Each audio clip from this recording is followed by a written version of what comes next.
అండి ఇక్కడ వచ్చేసి బ్లౌజ్ అనేది కట్ చేస్తున్నాను చూడండి. బ్లౌజులు 4, 5 ఒకటిసారి వేసి కట్ చేస్తున్నాను చూడండి. ఇలా వేసుకొని క్రాస్ కటింగ్ బ్లౌజ్ అనేది కట్ చేస్తున్నాను. సో ఫస్ట్ వెనక భాగం పార్ట్ అనేది వేసుకొని కట్ చేస్తున్నాను చూడండి. సో 4 మొత్తం కూడా 5 ఉన్నవండి. 5 కూడా మొత్తం కూడా ఒకేలాగా వేసుకొని కట్ చేస్తున్నాను. ఇవి అంతా కూడా ఒక్కరివేనండి. సో ఇలా 5 ఒకేసారి కట్ చేసుకోవడం వల్ల తొందరగా అవుతుంది.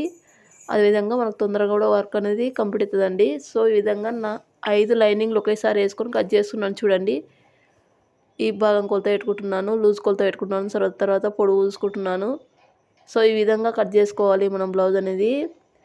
సో ముందల భాగం తర్వాత ఫస్ట్ వెనుక భాగం పార్ట్ అనేది కట్ చేసుకోవాలి. సో ఇలా కొలతలను చూసుకోవాలండి. సో 5 కూడా ఒకటిసారి కట్ చేసాను. గల్లపాటు సంకపాటు అది పెట్టేసుకొని ఆ విధంగా కట్ చేసుకుంటాను చూడండి. గల్లపాటు అనేది డబ్బా గల్ల అనేది పెడుతున్నానండి. సో చాలా తొందరగా అవుతుందండి మనకి ఈ విధంగా కట్ చేసుకోవడం వల్ల. 5 ఒకటిసారి ఒకరివేనండి ఈ బ్లౌజులు 5 కూడా. సో ఇలా 5 ఒకరివే ఒకటే కొలత పెట్టుకొని కట్ చేసుకుంటే మనకు తొందరగా అయిపోతుంది. సో మనకు వర్క్ కూడా తొందరగా కంప్లీట్ అవుతుందండి. మీకు ఎవరికన్నా కావాల్సిన వాళ్ళు ఈ వీడియో చూసి లైక్ చేసి అదేవిధంగా షేర్ చేయండి. ఈ విధంగానే కట్ చేసుకోవాలి. తర్వాత ముందర భాగం వేసుకుంటున్నాను, ఫ్రంట్ భాగం.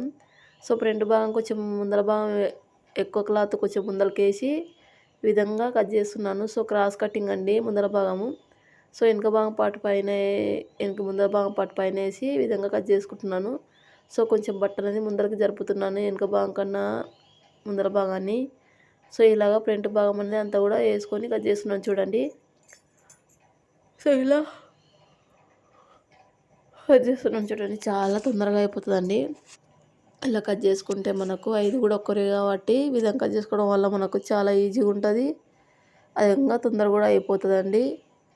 ఇలాగా కొలతలను పెట్టేసుకోవాలి ముందర భాగము front part. So front part ఇలా కట్ చేసుకుంటే తొందరగా అయిపోతుంది.